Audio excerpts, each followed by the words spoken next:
preparando, para trazer uma palavra, eu fiquei pensando em várias coisas que já aconteceu comigo na minha vida pessoal e conversando com a minha irmã ontem.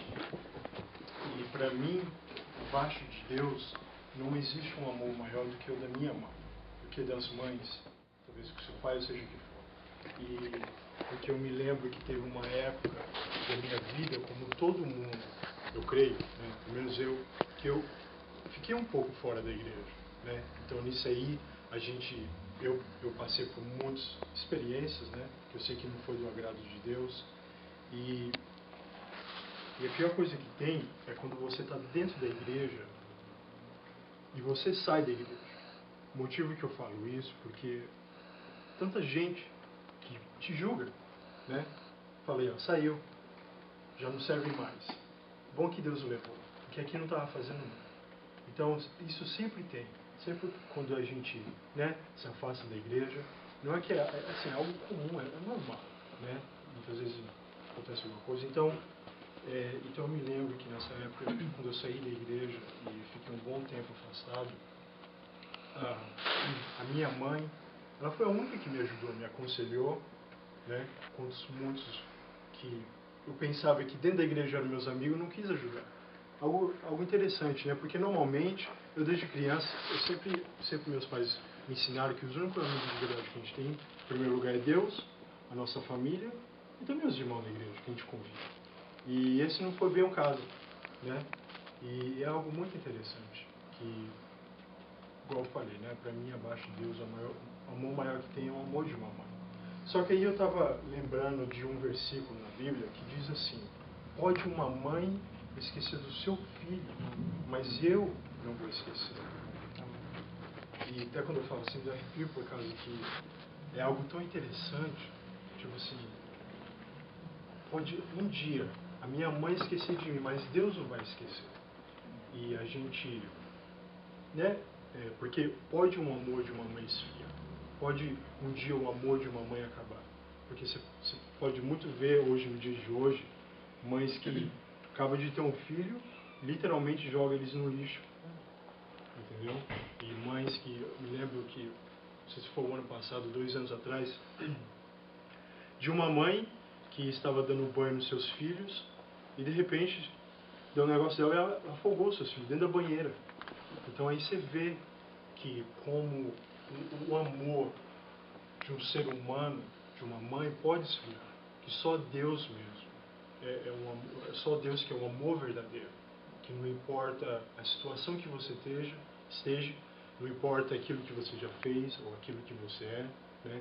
Deus te aceita, Ele te ama. E essa semana eu estava escutando uma pregação de um pastor e ele estava falando sobre um pouco a vida de Oséias. Oséias foi um profeta, né? E eu achei muito interessante. E eu fui buscar ler um pouco sobre a vida de Oséias.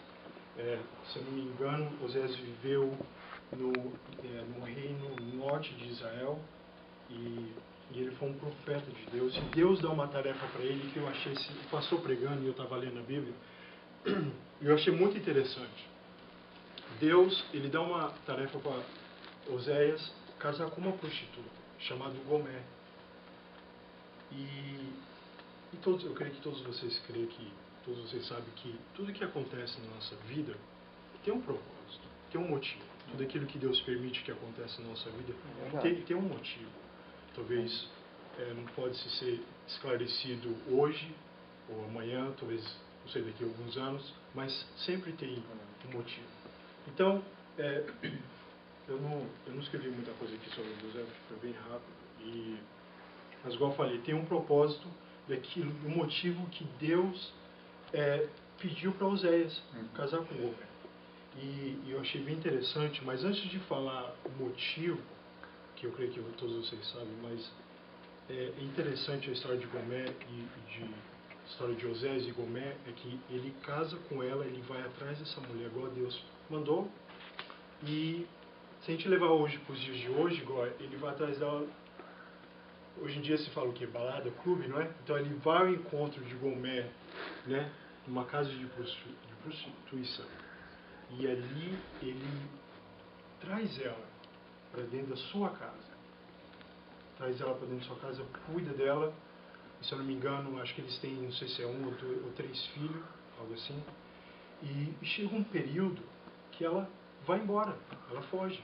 E ela volta para onde há sentido, claro, muito desapontado.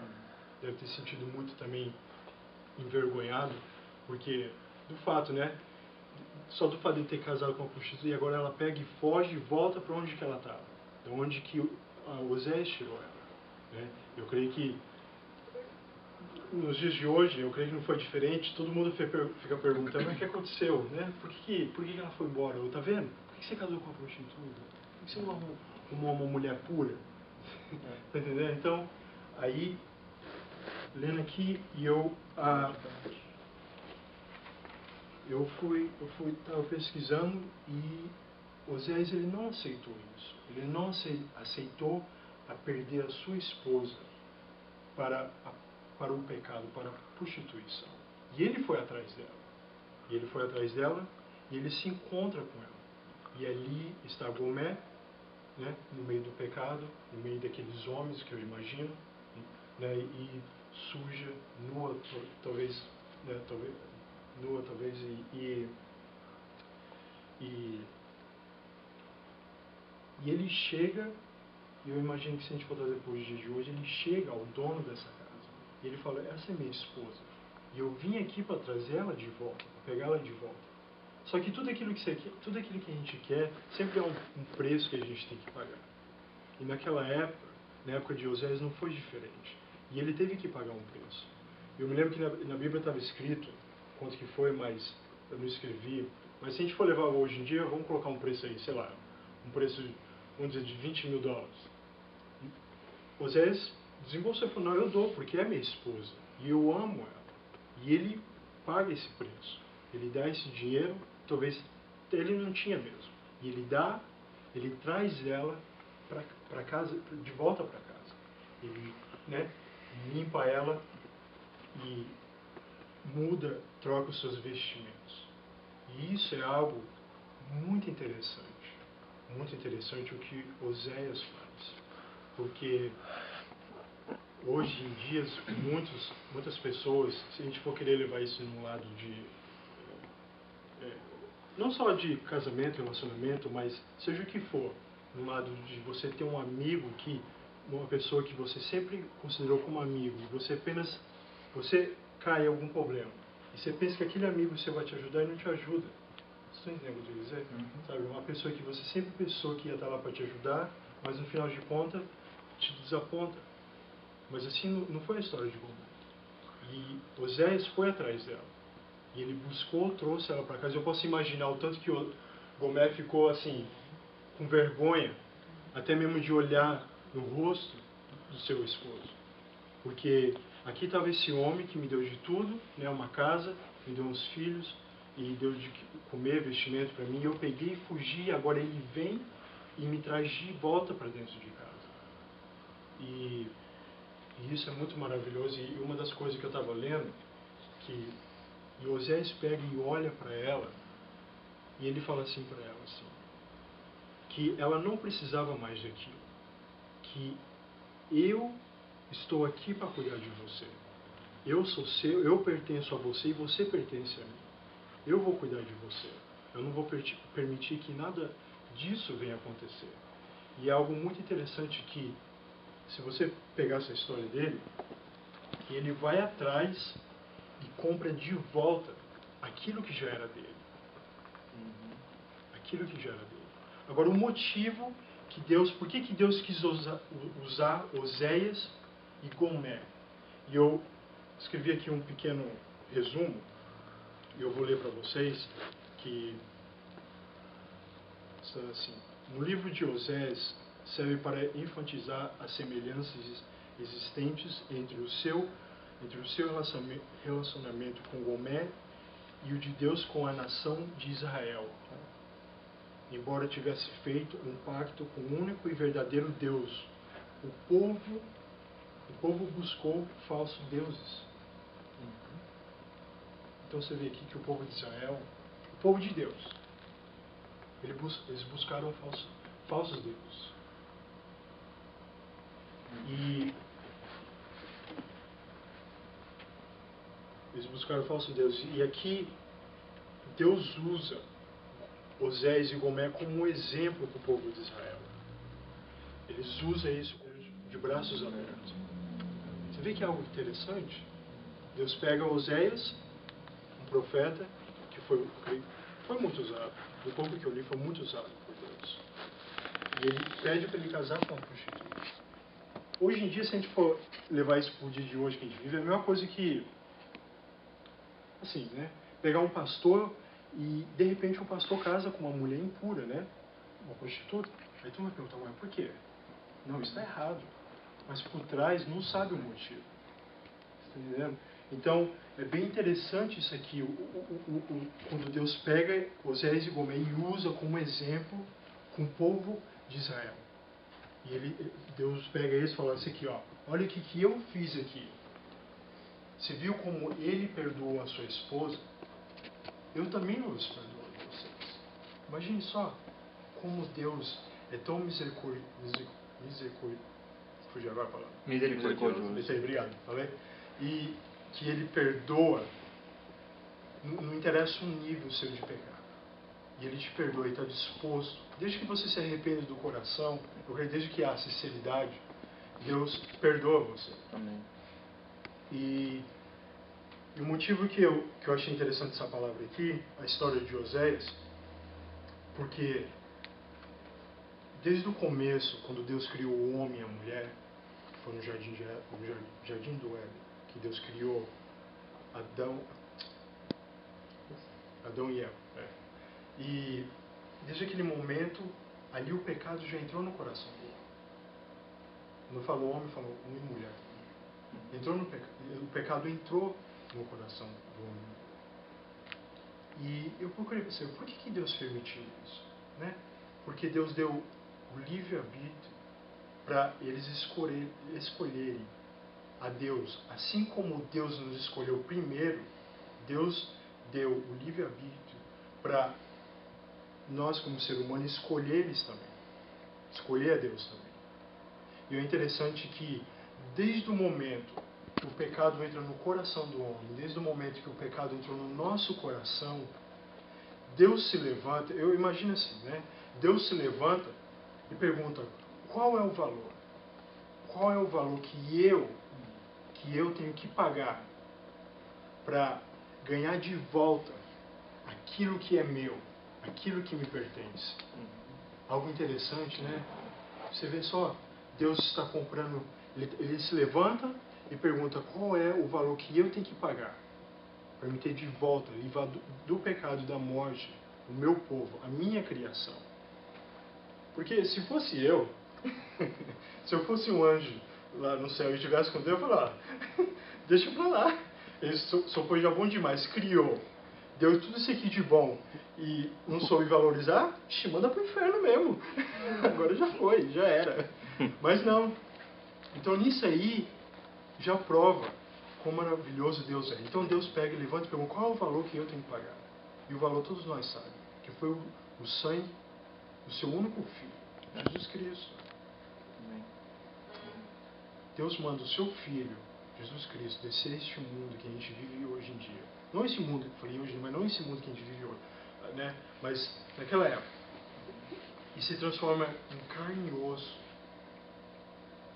E passa por várias dificuldades, que eu creio que tem muita coisa que na Bíblia não fala das dificuldades que Deus passou, né, como um homem. E ele vem, passa por que passou, foi traído, ainda mesmo assim, eu creio que até no meio do caminho, quando Deus viu que as coisas estavam ficando meio difíceis, eu creio que no meio do caminho Deus podia ter falado, não vou fazer isso, o povo não está nem para mim, agora vou me estender no meio da cruz para eles, né? Não. Mas Deus ele ainda assim continua.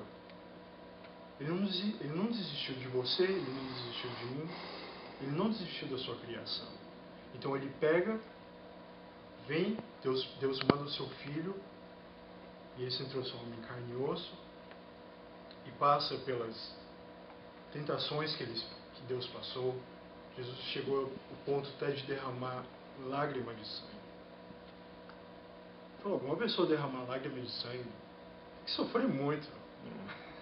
Tem que sofrer muito. Então Deus vem e morreu na cruz, por mim e por você. Amém. Para que um dia a gente possa ser livre dos nossos pecados. Que a gente possa ir para sempre viver com Ele. Então Deus nos dá a escolha, Deus nos dá o nosso livre-arbítrio para escolher qual o caminho que a gente quer. Qual o caminho que a gente quer. Se a gente quer estar no céu ou ir para o inferno. Então, muitas das vezes eu penso que o motivo de tudo isso é que a gente possa poder dar mais valor ao amor de Deus. Porque muitas das vezes a gente, como que se fala assim, a gente apenas aproveita. Não dá o valor que é necessário. Muitas vezes a gente dá mais valor às nossas coisas materiais, um carro, um trabalho, uma casa, seja lá o que for, do que a Deus mesmo, que nos criou. Pare e pense bem que Deus, Jesus, Ele se deu o seu próprio corpo para salvar eu e você, sendo que a gente já pertencia a Ele. A gente somos criação de Deus. Então a gente é suposto, 100% da nossa vida é só ser dedicado a Deus. Mas aí Deus deixa aquela palavra na Bíblia. Assim como eu venci o mundo, vocês também vencerão. Deus é tão bom que Ele já sabia que as coisas não iam ser fáceis aqui. Não ia ser fácil viver no mundo que a gente vive hoje. Porque nem todo mundo ia escolher amar Ele, ia escolher o pecado. Escolher adorar outros deuses. Assim como o povo de Israel escolheu adorar outros deuses. Mas Deus foi tão misericordioso. Obrigado. Que Ele deu o seu Filho para ser sacrificado na cruz por nós. Então eu creio que a liberdade que a gente tem de falar que nós amamos a Deus, que a gente faz parte do corpo de Cristo, a gente, ao mesmo tempo que a gente tem que valorizar, a gente também devia compartilhar isso com as pessoas que não conhecem ainda a palavra de Deus. Porque eu creio que pareça, tem muita gente ainda que não conhece a palavra de Deus, que não conhece quem Jesus foi. Então que que Deus possa abrir nossas mentes e que a gente possa valorizar o amor que Deus tem por nós. Que a gente possa ser fiel a Ele. Muitas vezes, fiel não é só apenas vir para a igreja e sentar no banco, levantar a mão quando o pastor pede para levantar a mão para adorar a Deus. Ser fiel a Deus também é seguir seus mandamentos, seguir aquilo que Ele deixou para nós. Eu sei que não é fácil. Eu falo pessoalmente, não é fácil. Mas eu sempre volto naquela palavra que Deus diz. Assim como eu venci o mundo, vocês também vão. Nós também vamos. Amém. Então isso aí é uma convicção que a gente deve ter, que Deus sempre vai estar ao nosso lado, por mais difícil que seja. Por mais difícil que seja. O que Ele requer de nós é que a gente seja, por mais difícil que seja, obedecemos a sua palavra e compartilhar o amor dele para aqueles que não conhecem. Porque tem uma palavra na Bíblia que eu acho muito interessante, que diz assim, aquele que pode fazer o bem e não faz, está pecando. Então se a gente pode fazer o bem, vamos fazer. Eu começo de mim mesmo. Eu não lembro da última vez que eu cheguei e falei da palavra de Deus para alguém. Eu não lembro da última vez que eu perguntei para uma pessoa: você gostaria de aceitar Jesus? Eu não lembro disso. Então, que a gente possa abrir nossos olhos espirituais e verdadeiramente valorizar a Deus. Porque pare e pense no sacrifício que Ele fez. Porque eu creio que ninguém faria esse sacrifício por você. Amém? Agradeço a oportunidade. É só isso.